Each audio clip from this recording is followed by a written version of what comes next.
You wanted the best. You've got the best podcast. The hottest podcast in the world. The Chris Voss Show, the preeminent podcast with guests so smart you may experience serious brain bleed. Get ready. Strap yourself in. Keep your hands, arms, and legs inside the vehicle at all times, because you're about to go on a monster education roller coaster with your brain. Now, here's your host, Chris Voss. Hi, folks. Chris Voss here from the ChrisVossShow.com, the ChrisVossShow.com. Hey, we're coming here with a good podcast. Who knew we'd do it again? Hundreds of these stupid things, actually almost an hour. They're not that stupid, though. I don't know why I said that. That's rude. Why? Am I being rude to myself? Who knows? I don't know. Anyway, guys, watch the video version of this. We've got an incredible guest on the show, and you're going to want to watch the video on it. YouTube.com/Chris Voss. It's free for an unlimited time. You want to go there and click the button and join the Chris Voss Show Army, because you can belong to something. And what's great is we're like a family, but we don't judge you. So what could be better than that? It's just money in the bank. Anyway, guys, go to goodreads.com/Chris Voss. See everything we're reading and reviewing over there. You can see my giveaways that we're running on 2 of my books over there as well. You can also go to all the groups: Facebook, LinkedIn, Twitter, Instagram, TikTok, all those crazy places all the kids are playing with, and you can see everything that we have going on there. So we're excited to announce my new book is coming out. It's called Beacons of Leadership: Inspiring Lessons of Success in Business and Innovation. It's going to be coming out on October 5th, 2021, and I'm really excited for you to get a chance to read this book. It's filled with a multitude of my insightful stories, lessons, my life, and experiences in leadership and character. I give you some of the secrets from my CEO entrepreneurial toolbox that I use to scale my business success, innovate, and build a multitude of companies. I've been a CEO for, 33, 35 years now. We talk about leadership, the importance of leadership, how to become a great leader, and how anyone can become a great leader as well. So you can pre-order the book right now wherever fine books are sold, but the best thing to do on getting a pre-order deal is to go to beaconsofleadership.com. That's beaconsofleadership.com. On there you can find several packages you can take advantage of in ordering the book, and for the same price of what you can get it from someplace else like Amazon, you can get all sorts of extra goodies that we've taken and given away. Different collectors, limited edition, custom made numbered book plates that are going to be autographed by me. There's all sorts of other goodies that you can get when you buy the book from beaconsofleadership.com.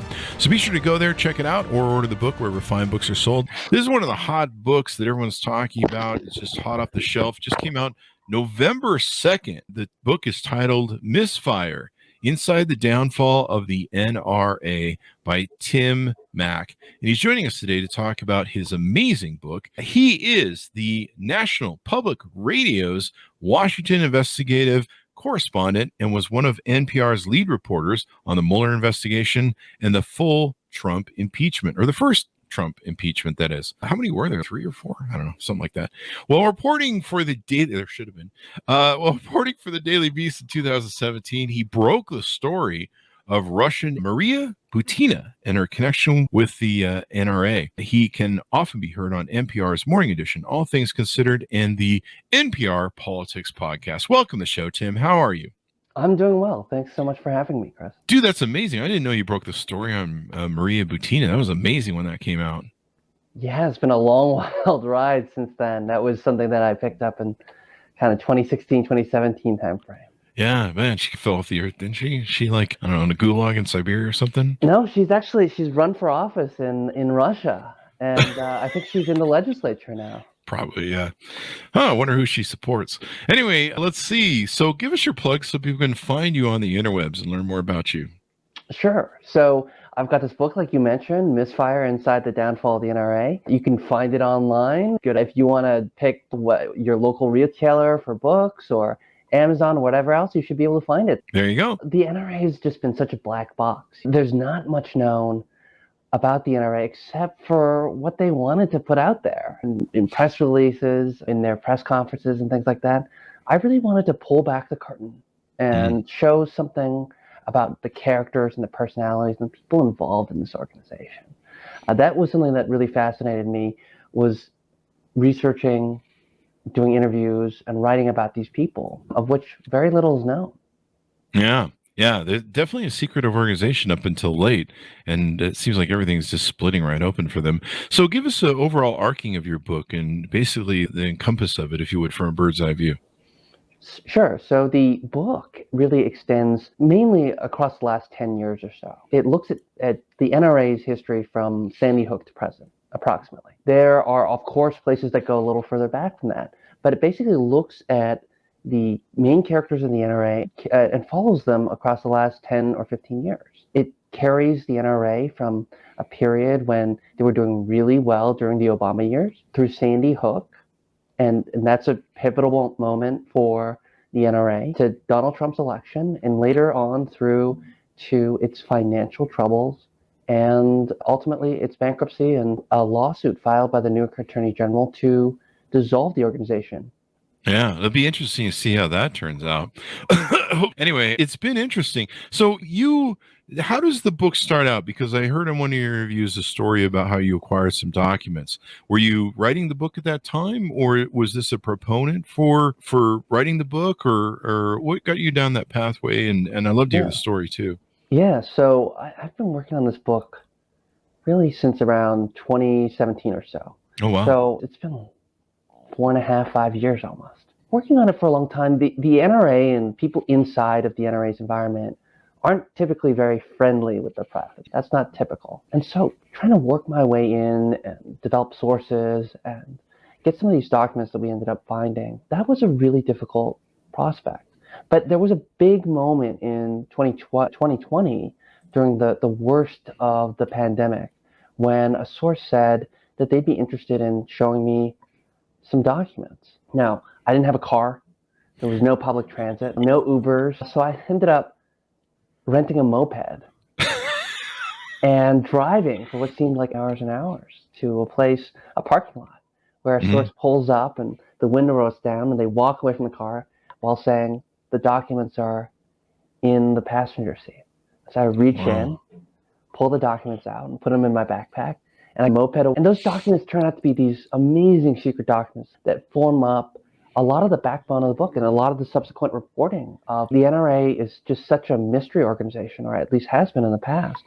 And it allowed me to give color. The documents were hundreds and hundreds of pages of secret depositions that have never been seen by the public. Senior officials in the National Rifle Association talking about who was in the room, what they said, what happened behind the scenes as the NRA began its decline, and how that all occurred. It was an amazing set of documentary evidence, and it was something that just happened after developing some trust with the source. That's amazing, man. I can see it now when you do All the President's Men scene where you remember the Deep Throat in the basement of the Watergate or something, or wherever they were. They're meeting in the darkness, only this time you have a moped. So that's really cool. That'll look great on film. I'm not sure if it will make it into a film. Yeah. But it was a fun experience. I think reporting can be fun, but a lot of it is about developing rapport with your sources and convincing them that you're going to tell their stories in a fair and accurate way. And that was something that was a real challenge, right? Because the NRA has not been friendly to the press, has not really been an open book in the past. And that's why I was so fascinated to do this project to begin with. Yeah, it's really come out lately that this Wayne LaPierre guy has just been, him and his wife have been using it as like a slush fund.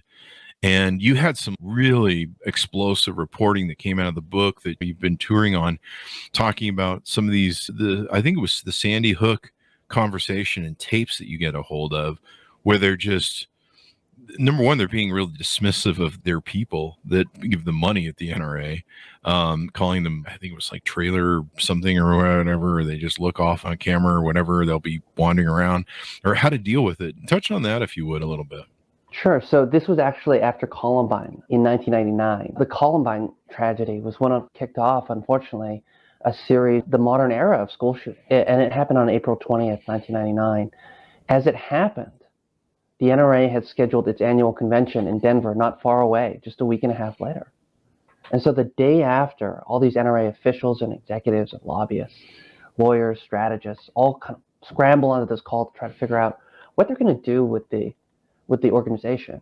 How are they going to deal with this crisis? Because they've got this conference coming up, and it's really, a lot of people consider it an affront to the community to hold the convention right after this terrible tragedy. And so you hear a number of things. One of the things, like you mentioned, is you hear the NRA disparaging some of its own members.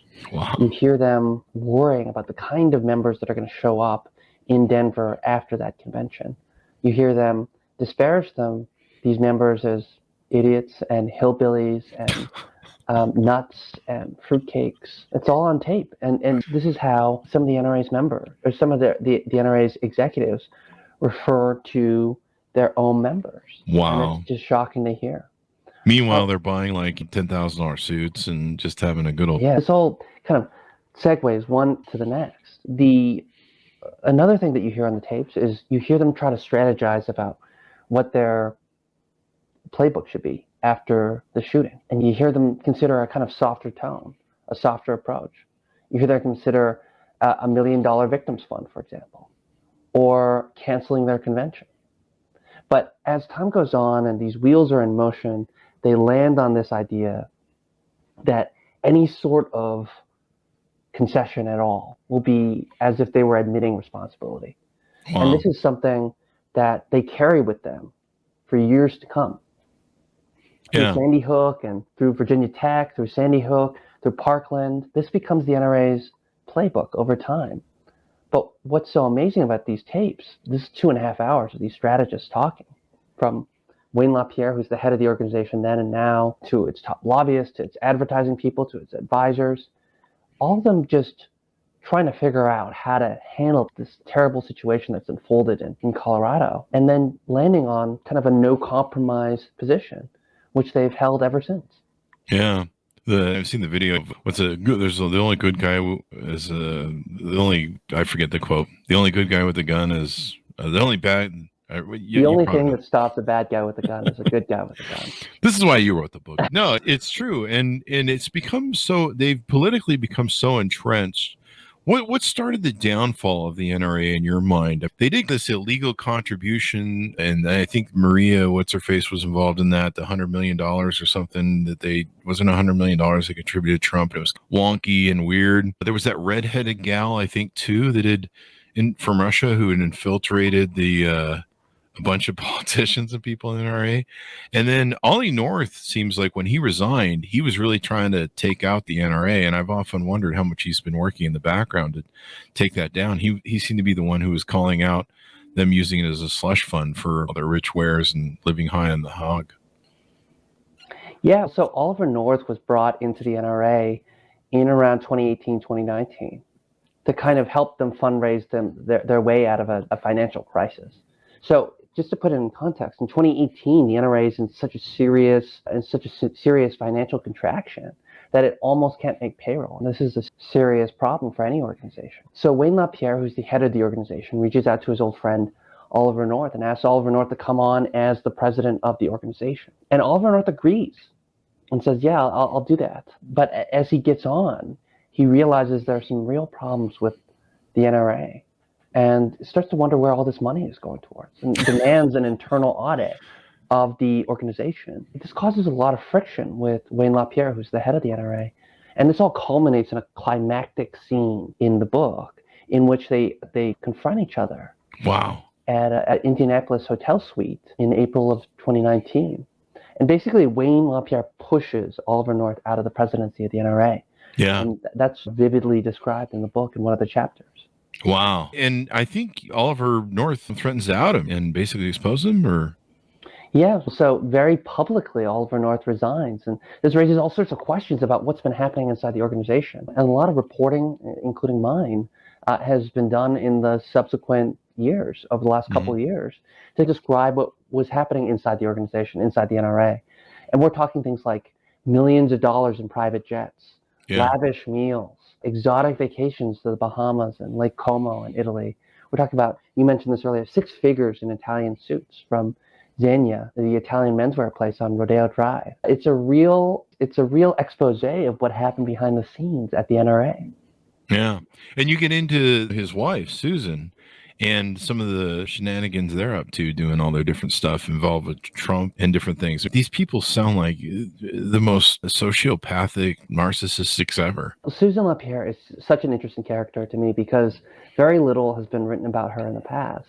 And so it's very interesting to learn kind of who she was as a human. So she heads up this elite world of $1 million plus donors to the NRA. And she's someone who is super controlling and demanding of her staff.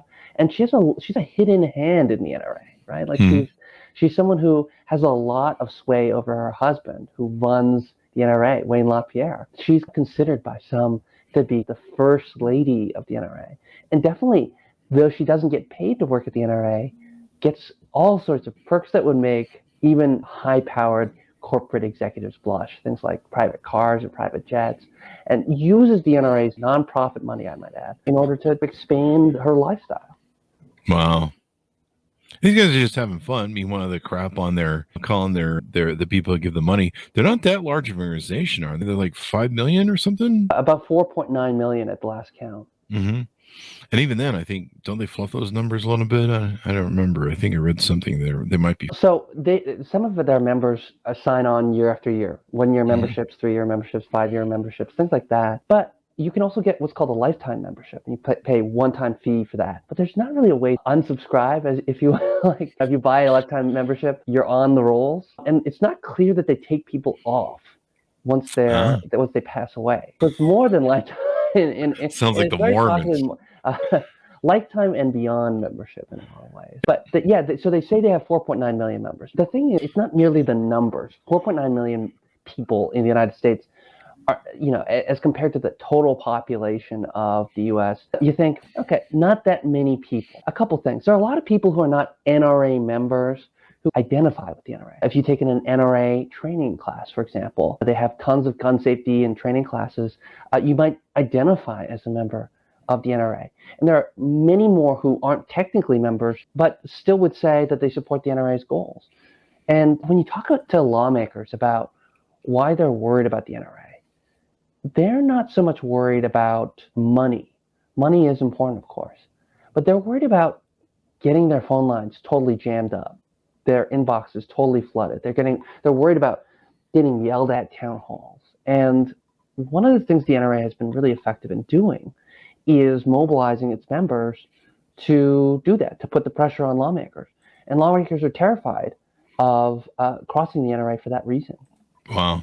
5 million member group runs the country that's 350 million you have to deal with. Do you talk about in the book, there was that whole wing, Dana Loesch, and there was a whole video arm wing that had gotten, I think it was set up by a third party. Do you go through that in the book and talk about that whole episode? Yes, what that is, it was called Nra TV. Mm-hmm. It was something that the NRA spent tens of millions of dollars, pissed off a lot of people, including at the NRA, was because it wasn't just a gun. They weren't just doing shows about guns. They were doing shows about all sorts of things, including race and crime and immigration and things like that. That a lot of people at the NRA thought, this isn't a part of our core competency. It's not the reason why members have joined the NRA and so on and so forth. But it was part of the NRA's push to become not just a Second Amendment organization, but a culture war organization. And this is something that they really developed into over the last decade. They want to frame themselves as not just a gun organization, but a group that's standing between the government and the taking of your freedoms. And that's the way they framed it. But by doing that, they really get ahead of their membership, and it costs them a ton of money and contributes ultimately to their financial crisis that they're in. Oh, really? Good. Good. That's it. That was so toxic. What they were doing with social media and that arm of the wing. You'd see the videos and you'd just be like, oh my God, this is out of control. And I remember one of the people wrote on one of my videos or comments recently. They wrote, and it was pro-gun. They wrote, the Bill of Rights is more important than the Constitution because of the Second Amendment. And you're like, do you understand that the Bill of Rights cannot exist without the Constitution? Like it has to. It's built upon the Constitution. It can't be more important. And so the misinformation out there, the people, and really they use a lot of these different things just to bring out, that's really all this is. It's like when Betsy DeVos's National Center for National Policy uses abortion. They don't really care about it. They just use it to bring out the vote. They know it pulls out the votes. And I think the NRA does the same thing with guns. The NRA has really had a kind of big tug of war internally for many years. Mm-hmm. So they've got the lobbyists in the organization who typically have been a little bit more moderate, who are interested in legislative compromise, who have to go to lawmakers and explain their position all the time. And then there's the fundraising arm and the membership arm, which is incentivized to pull the organization in a different way, more extreme way, because they've always found that fear sells. In the Obama era, the NRA really did try to push this idea that Obama's coming after he's coming for your guns, that he's going to restrict gun rights in some ways. And that really helped with fundraising, that really helped with membership. And this is the time when the NRA gets all this misconduct and all this financial misspending that happens inside the organization. This is where a lot of it begins. Mm-hmm. And it's very effective during the Obama years when they're able to sell that fear. And they use a lot of this money to try to elect and help elect Donald Trump. In fact, the NRA spends more money supporting Donald Trump's election bid in 2016 than even the Trump super PAC, more than $30 million. Yeah. That's a substantial amount of money. Yeah. But the real irony is that although the NRA really wanted the election of Donald Trump, and its members really wanted the election of Donald Trump, that once Donald Trump is actually in office, membership declines, fundraising falls off a cliff. And there's no strategy within the NRA to deal with that. And so in that financial contraction, we talked earlier about Oliver North, that's where all these problems begin to come about. Oliver North gets brought on to deal with that problem, starts asking questions about, hey, where's all this money going? And it leads to this dramatic confrontation that's blowing up in the public and leading to where we are now. So from that, you had members revolting, people on the board of directors protesting the direction of the organization. Multiple congressional investigations were launched into the NRA. And the New York Attorney General, now the NRA was originally founded in New York, so the New York Attorney General has jurisdiction over the NRA as a nonprofit. So the New York Attorney General launched an investigation about 2 years ago and found after an 18-month investigation that the NRA had committed tens of millions of dollars worth of illegal spending and misconduct. And so the New York Attorney General filed a lawsuit seeking to dissolve the NRA in its entirety.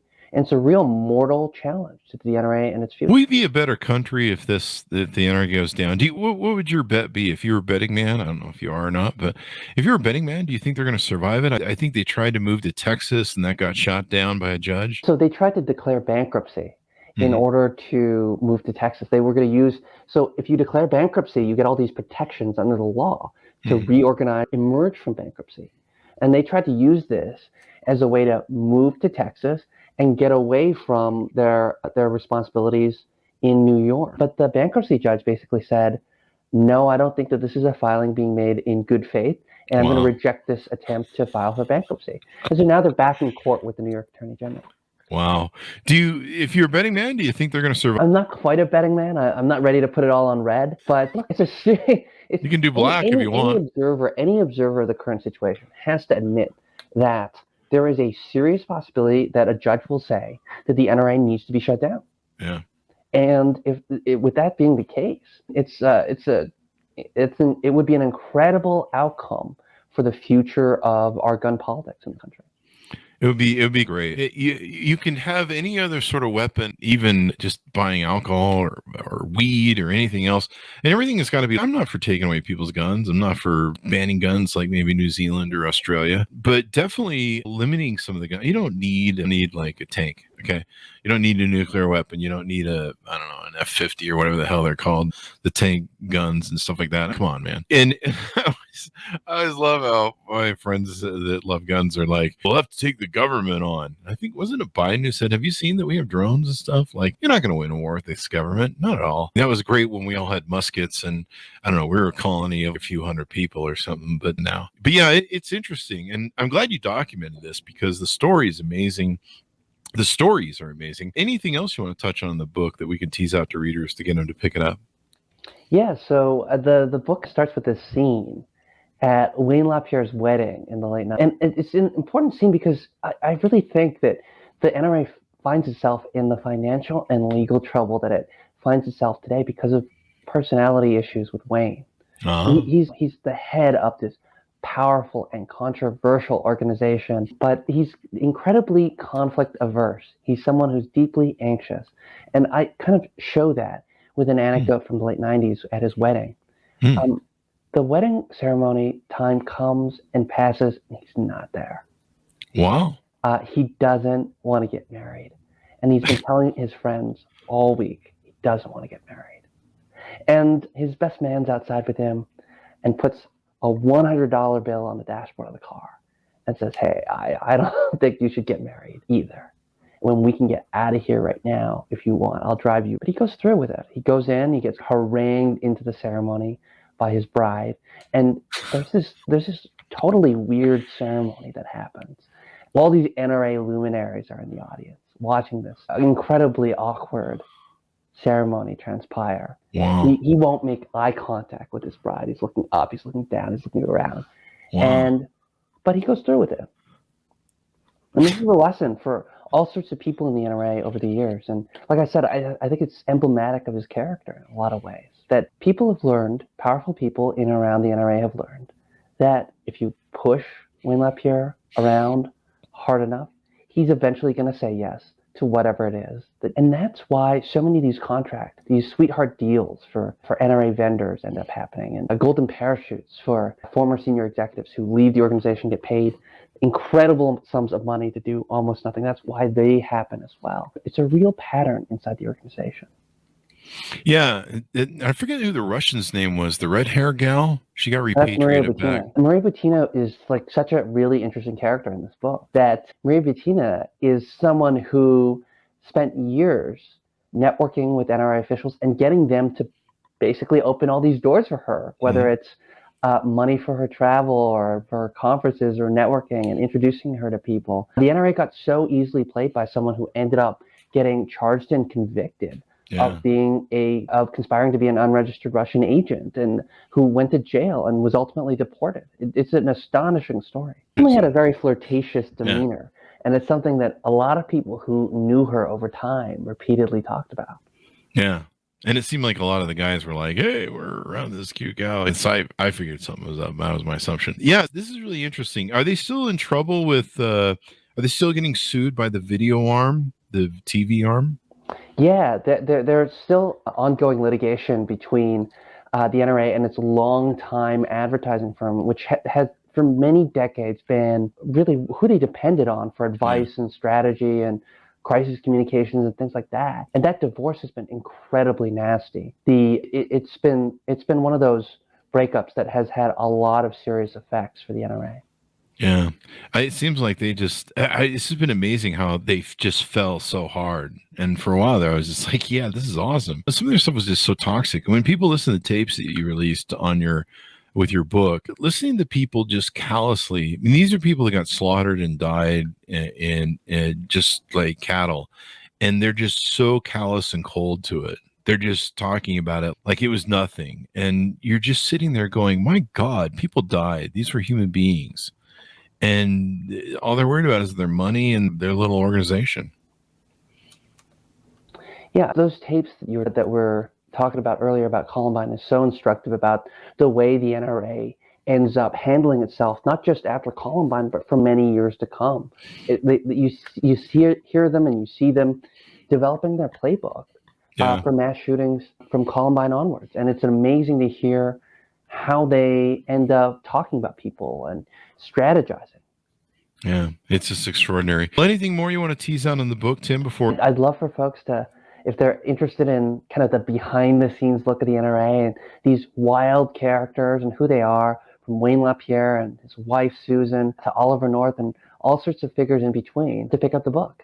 There you go. You get into the money too, all the money he spent? Were Definitely. You able to dig up all that? Millions of dollars in private jets and the lavish meals, details about their vacations, the mansion that Wayne and Susan wanted to buy in Texas. Oh, that's right. All sorts of things in there, including also the weird cast of characters and people with felony convictions and embezzlement allegations all around Wayne LaPierre and the senior levels of the NRA.